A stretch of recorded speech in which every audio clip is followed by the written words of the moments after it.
Este país, eu não sei o que teria acontecido se tivesse sido deixado única e inteiramente por conta deles. Não existiria nada aqui. Seria uma terra estéril. Eles deviam reconhecer o muito que se fez. Por outro lado, eu admito, eles deviam ter recebido um tratamento mais justo.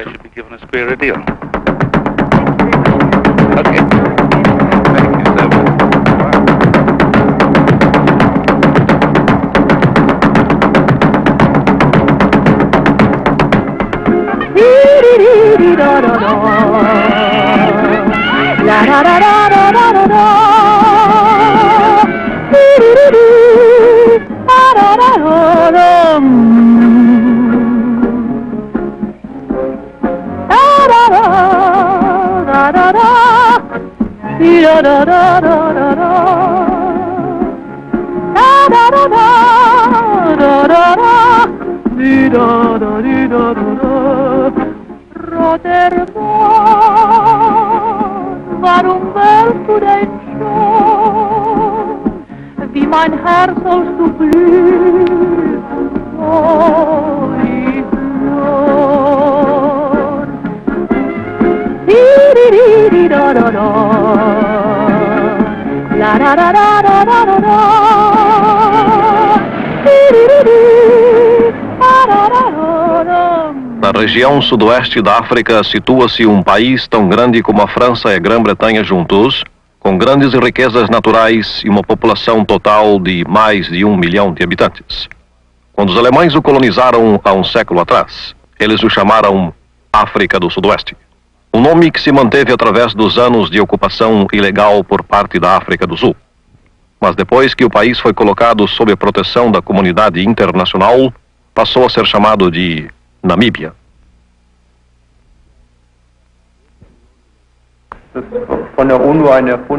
Este é um nome inventado pelas Nações Unidas.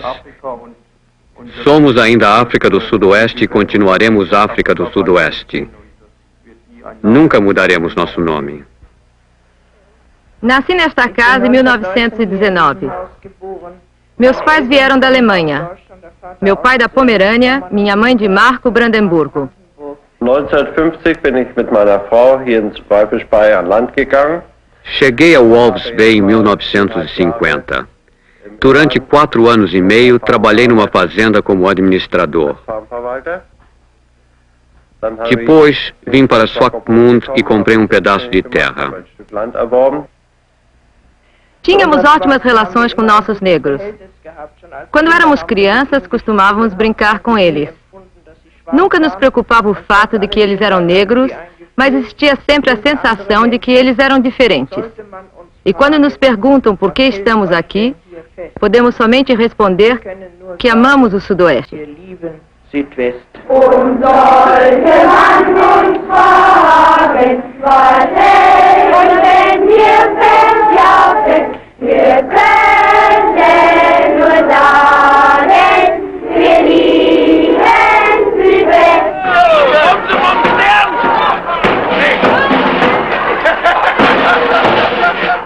A vida pode ser divertida em Namíbia, desde que você seja branco.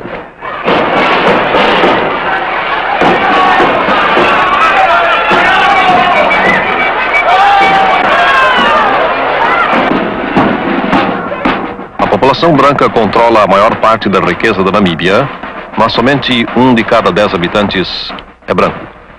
Para proteger seus privilégios, a África do Sul estendeu suas próprias políticas de apartheid por todo o país. Apartheid significa a separação total das raças em todos os aspectos da vida diária. Tudo isto para manter intacto um sistema econômico que se baseia predominantemente na exploração da mão de obra barata do africano. Destitui o africano dos seus direitos políticos e o relega à condição de cidadão de segunda classe. Nos primórdios da colonização, os brancos começaram a se apossar de todas as terras férteis, transferindo os africanos para regiões áridas onde é quase impossível de sobreviver. A África do Sul chamou essas áreas semidesertas de territórios pátrios e os distribuiu arbitrariamente aos diferentes grupos tribais. Visto que grande parte da Namíbia é deserta, é costume dizer que onde quer que exista água, é terra do homem branco.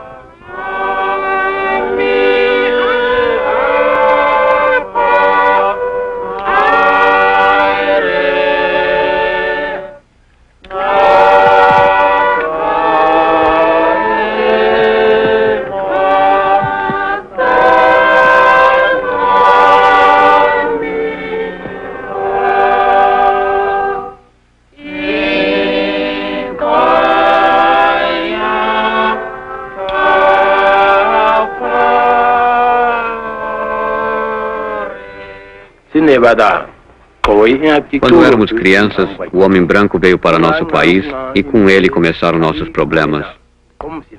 Nós sabemos o significado de sofrimento, porque ao estabelecerem seu regime aqui, os estrangeiros nos colocaram na posição de estrangeiros, em nossa própria terra. Somos boiadeiros, mas eles nos impedem de fazer nosso negócio.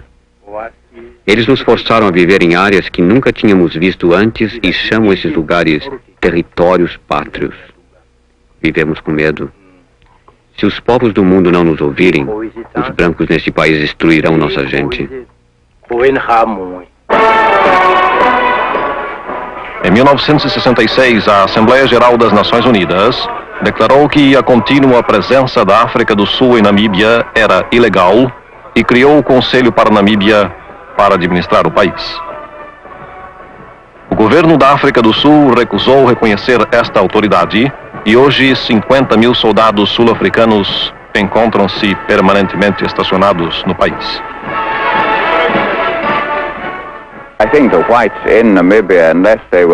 Penso que os brancos em Namíbia, a menos que tivessem o apoio total do regime sul-africano, não aguentariam mais de 1 ou 2 meses. Eles não têm nenhuma organização real. Sua segurança total vem do apoio que eles têm do Exército e da Polícia da África do Sul. Os sul-africanos têm o exército mais poderoso do continente. Um exército equipado com os armamentos mais sofisticados que a tecnologia ocidental pode oferecer. Tudo isto para proteger os interesses da minoria branca de arma em punho.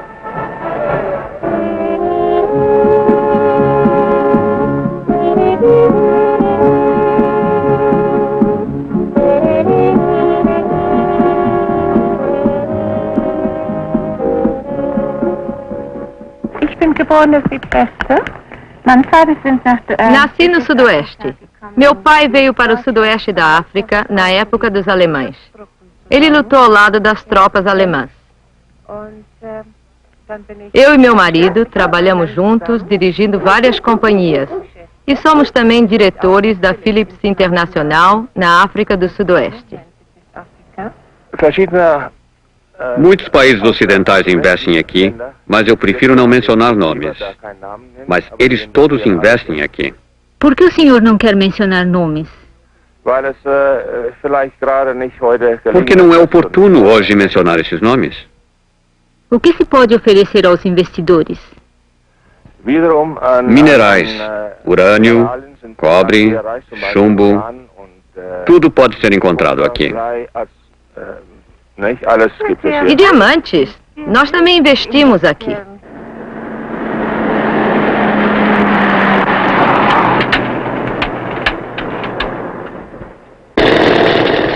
A Namíbia tem os mais ricos depósitos de diamantes do mundo. São extraídos pelo trabalhador africano, controlados pelas companhias da África do Sul e transferidos daqui para os negociantes em Johannesburgo. E com eles, enormes lucros para os investidores.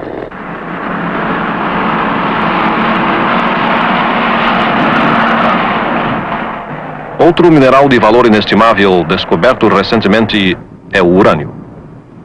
A mina Rossing tem o maior poço de mina do mundo. Através da ajuda das corporações multinacionais, o urânio extraído daqui será usado pela África do Sul para desenvolver sua capacidade nuclear.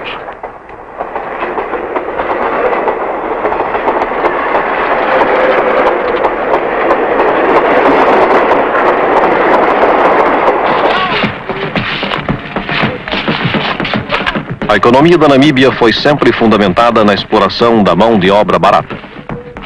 Um operário branco ganha 10 vezes mais que um africano fazendo o mesmo trabalho.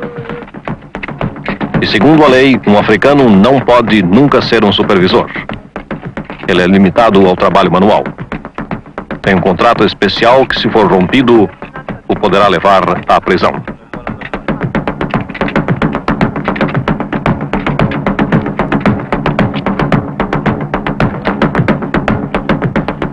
Ele recebe um número especial da identificação impresso numa fita de plástico, que é depois soldada no pulso do trabalhador. Ele deve usá-la até que seu contrato expire. Para muitos africanos, só fica um número para marcar suas sepulturas.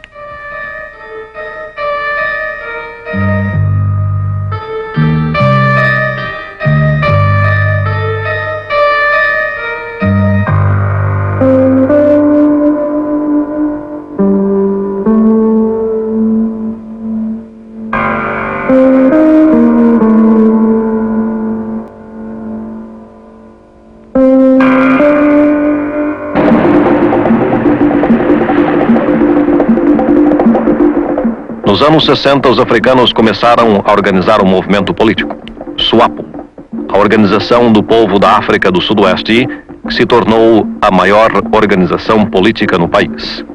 Seu objetivo inicial era realizar mudanças na Namíbia através de meios pacíficos.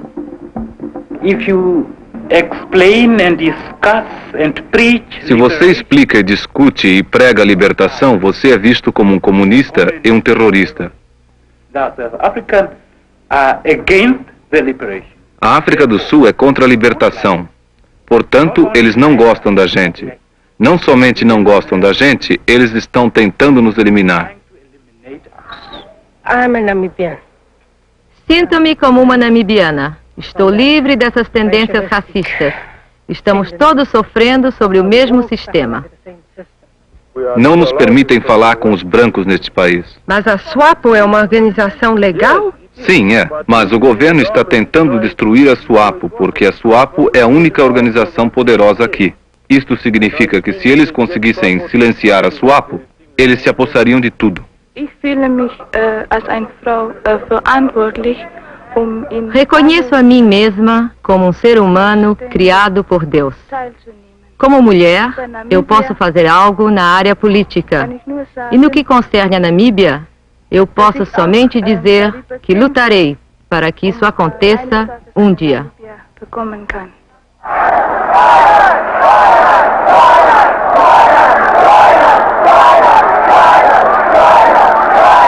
As demonstrações de protesto organizadas pela SWAPO têm sido cruelmente dissolvidas pela polícia em diversas ocasiões.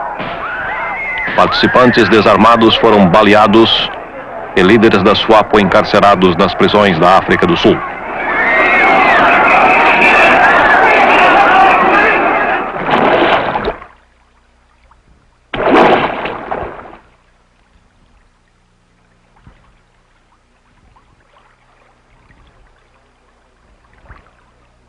A contínua opressão forçou os namibianos a abandonarem os critérios políticos e recorrerem à luta armada como único meio de lutar contra o regime ilegal da África do Sul.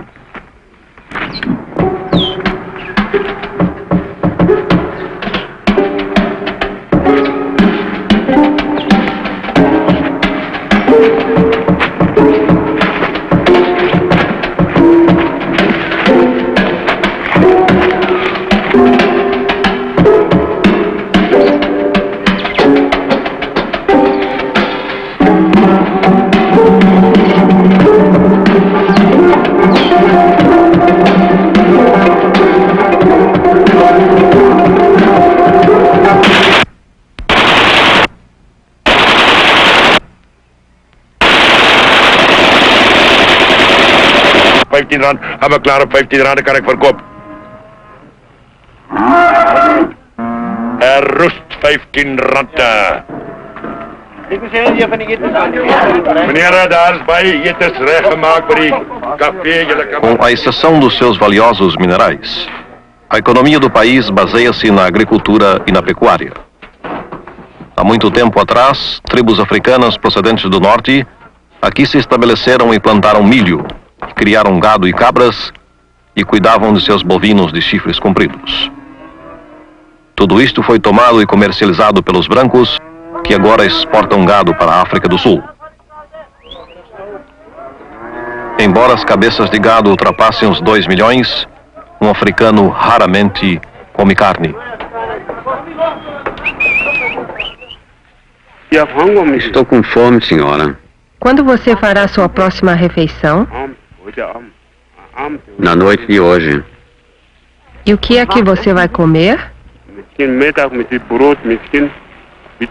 Café com pão, só isso. Você come carne? Não, nunca. Nunca. Nunca.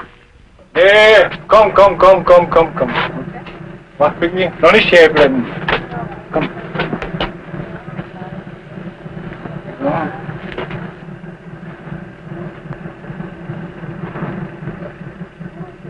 O africano que trabalha para um agricultor recebe seu pagamento em forma de mantimentos.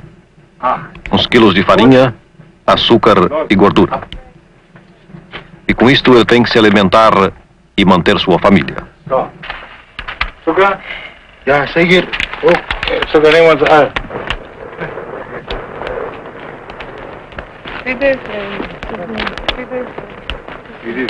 Ele é enviado a uma área determinada, bem longe do seu empregador branco, mas se necessário ao alcance da sua voz.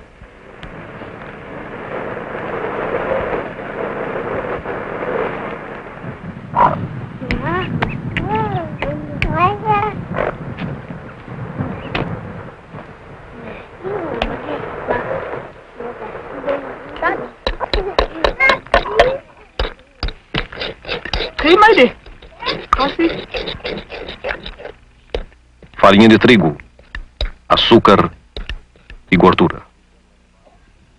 Com essa dieta tão pobre, o africano é levado à subnutrição e às enfermidades.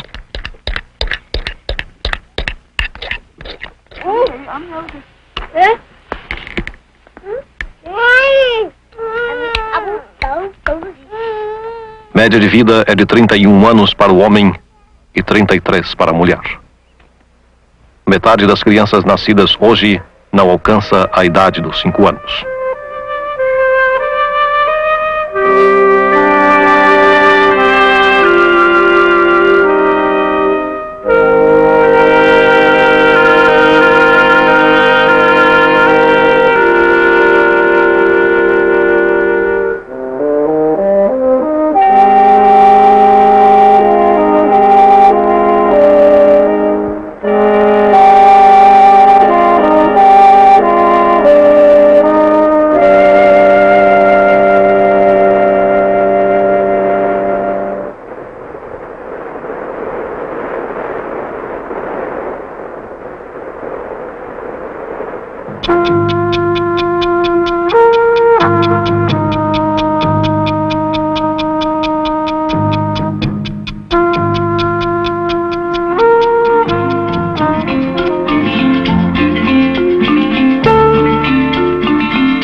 Para que a família sobreviva, os homens devem deixar seus lares e juntar-se ao imenso exército de trabalhadores migrantes que procuram emprego nas áreas reservadas para os brancos. Tem início a jornada para o sul.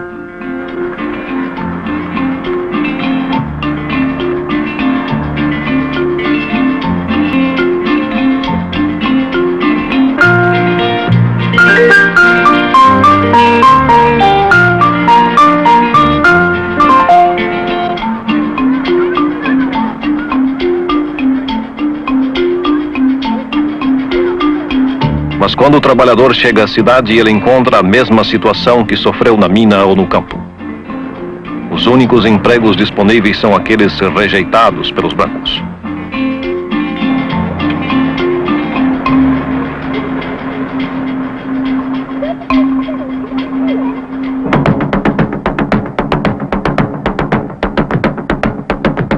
De acordo com a política de apartheid, Os africanos são mantidos em barracas só para homens, fora da cidade, a morada do trabalhador migrante.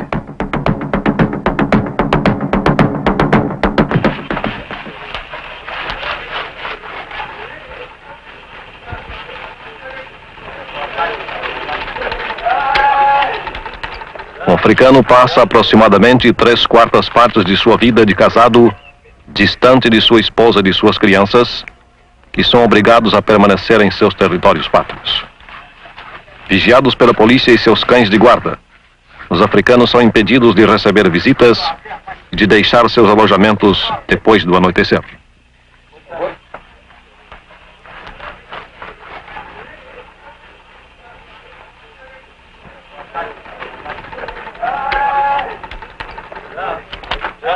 Longe de suas famílias que, por sua vez, vivem praticamente uma vida de escravo, os trabalhadores são obrigados a cumprir seus contratos. Você acha que a dominação dos brancos vai durar para sempre? Nós daremos por isto.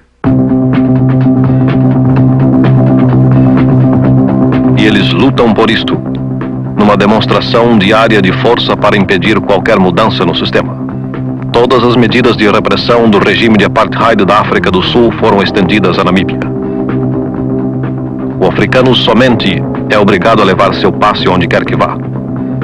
Sem ele não se pode conseguir permissão para trabalhar ou para tentar mudar seu lugar de residência. Assim mesmo, existem mais de 100 leis para manter os negros em seus territórios. Se ele infringe uma dessas leis, ele poderá ser detido, aprisionado, açoitado e até mesmo torturado. Gente desaparece todos os dias e, em muitos casos, só os caixões voltam. Puseram uma corda em volta do meu pescoço e lançaram a outra ponta pela janela. E me disseram que eu devia ouvir bem porque os fantasmas estavam chegando. Diziam: ouça bem, você deve respirar lentamente de modo que você possa ouvir se os fantasmas estiverem falando. Eles me diziam isto, mas eu sabia que eles estavam tentando me meter medo.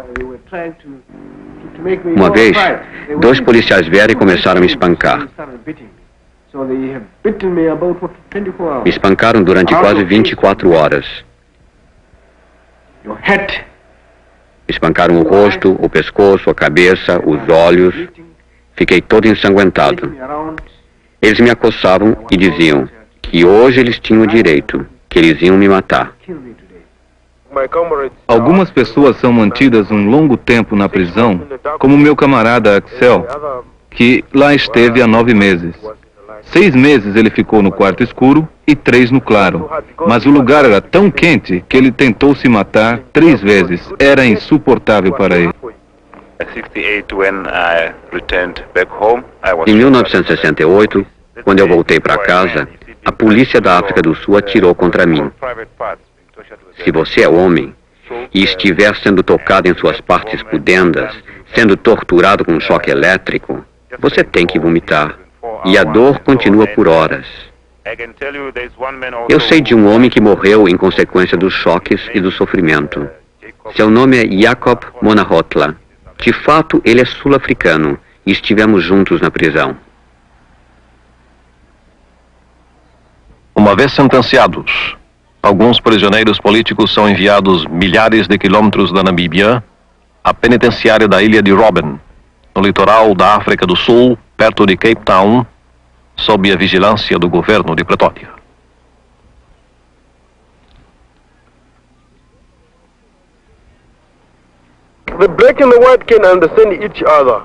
Os brancos e os negros podem se entender se a África do Sul eliminar suas leis nocivas.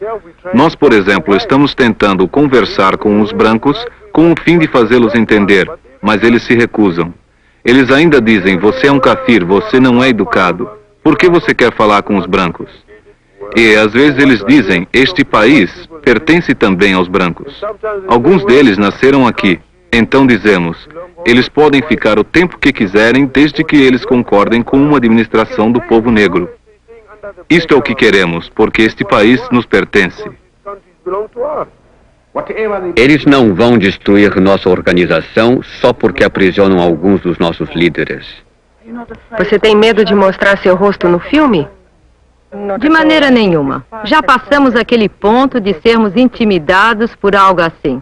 A maioria dos namibianos já decidiu ou já compreendeu que estamos lutando por nossa liberdade e temos que fazer muito sacrifício. No final de 1977, a Assembleia Geral das Nações Unidas aprovou uma série de resoluções condenando a ocupação ilegal da Namíbia por parte da África do Sul e dando apoio à luta de libertação do povo namibiano, liderado pela SWAPO. A moção foi aprovada por uma maioria esmagadora.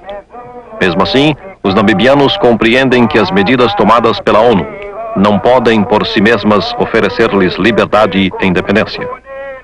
Assim, eles se reúnem apesar dos tremendos riscos que correm para reafirmar seu objetivo de ver uma Namíbia livre e independente.